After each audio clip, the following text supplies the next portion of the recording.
Bonsoir et bienvenue dans votre édition Au fil du temps. Nous allons, grâce aux images d'archives, nous intéresser à des personnages un peu mystérieux qui auraient des dons ou des pouvoirs. Ce sont les rebouteux, les guérisseurs, les magnétiseurs. Ils étaient nombreux dans les campagnes normandes et ils avaient leur clientèle. Regardez.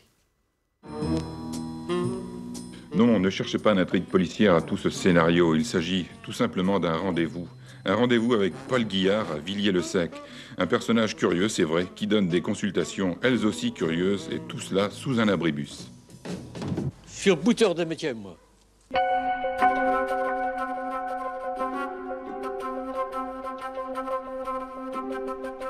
Il y en a bien qui ont voulu essayer, et puis que ça n'a pas réussi du tout. Parce que j'ai vu des clients dire, j'en ai fait autant à ma femme, mais moi, ça y fait rien du tout. Peut-on, par l'imposition des mains et par quelques recettes plus ou moins magiques, provoquer des guérisons? Sans vouloir relancer la querelle de ceux qui dénoncent le charlatanisme et des autres qui, à l'inverse, crient au miracle, il ne faut pas pour autant ignorer les guérisseurs. Je fais l'imposition des mains et ensuite je fais la passe partout au-dessus du mal. Des passes rotatoires, c'est comme ça. Des passes longitudinales, c'est comme ça. Alors en fonction des maladies, vous faites l'une ou l'autre des passes. Qui l'ont. Moi-même, j'ai adressé certains patients à des guérisseurs. Vous reconnaissez donc qu'ils ont le pouvoir de guérir? Je constate qu'il s'est passé des phénomènes qui sont inexplicables d'un point de vue strictement médical. C'est soit le pouvoir du magnétisme, qui est une chose qui est difficilement prouvable, dont l'existence est difficilement prouvable, ou alors tout simplement un phénomène de suggestion.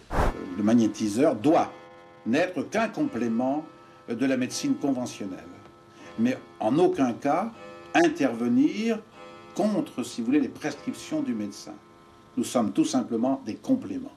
Est-ce que c'est un don ou une technique chez vous? C'est une technique, oui, comme celle du menuisier. Il y a le bûcheron qui suit du bois, puis il y a l'ébéniste. Mes ancêtres étaient quand même guérisseurs, magnétiseurs plutôt. Certains bouteux, je pense. Alors, si vous voulez, tout individu vigoureux est un magnétiseur né. Pour le restant, c'est l'usage de techniques et d'observation. Aujourd'hui, Serge Huet travaille pour de nombreux entraîneurs français et même étrangers. Pourtant, peu l'avoue, magnétiseur est une profession tolérée mais non reconnue par le monde du cheval.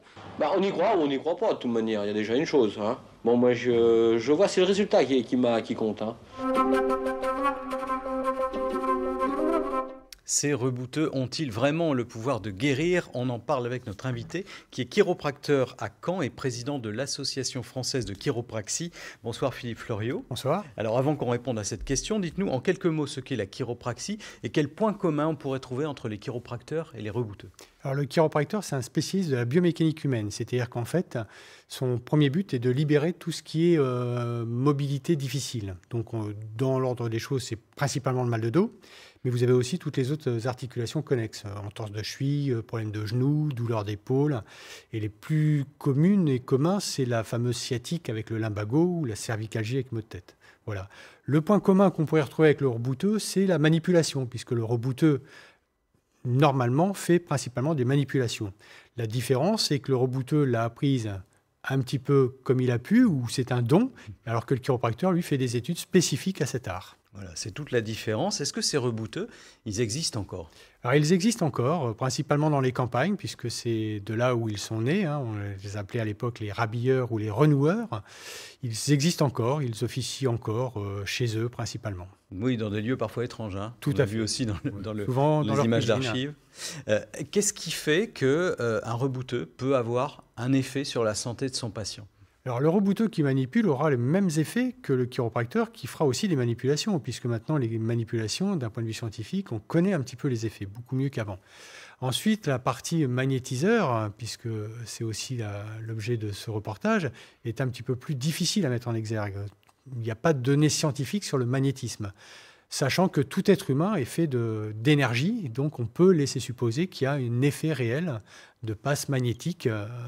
Et le principal, si je puis dire, c'est le fameux coupeur de feu. Alors, qu'est-ce que c'est le coupeur de feu? Le coupeur de feu, c'est quelqu'un qui va, par une imposition des mains, et souvent par la récitation à bas bruit ce qu'on appelle des neuvaines, des petites prières, enlever l'impression de chaleur, de douleur par le feu sur un grand brûlé ou sur une douleur de type zona. Et effectivement, ça marche très bien. Et il y a même, paraît-il, des médecins qui font appel à ces coupeurs de feu? Bien sûr, ils le conseillent, puisque la médicamentation a ses limites aussi. Et lorsque vous avez un énorme zona ophtalmique, bien que la médicamentation soit obligatoire, il ne faut surtout pas la supprimer. Enlever la douleur par ces fameux coupeurs de feu est extraordinaire. Et on se dit, est-ce que c'est pas dans la tête que ça se passe? Dans la tête du patient, hein. Que ce soit dans la tête du patient, psychosomatique, effet placebo, peu importe, le résultat est là. Maintenant, l'explication qu'on peut en donner, elle est difficile et encore quelques années avant d'avoir un schéma thérapeutique, un schéma scientifique et de recherche adéquat pour pouvoir amener une réponse à ces questions. Alors, si on doit aller voir un rebouteux, comment être sûr de ne pas tomber sur un charlatan? C'est une excellente question. Généralement, les rebouteux n'ont pas pignon sur rue. Ils exercent lorsqu'on va les voir dans leur cuisine ou autre. Après, vous avez le bouche à oreille. Les gens qui voient beaucoup de monde avec de bons résultats, ça peut être aussi une façon de sélectionner. Voilà, c'est ça, c'est la réputation en quelque sorte. La réputation, mais il n'y a pas un annuaire spécifique des rebouteux par région. Voilà, donc il faut discuter, mais ça existe encore. Ça existe encore. Merci pour ce témoignage. Je rappelle que vous êtes chiropracteur à Caen et que l'Association française de chiropraxie a un site internet qui explique de façon très détaillée ce qu'est cette discipline. L'adresse internet, c'est chiropraxie.com et ça s'écrit CHI au début. Merci beaucoup. Tout de suite, c'est votre journal régional. Je vous souhaite une excellente soirée à tous.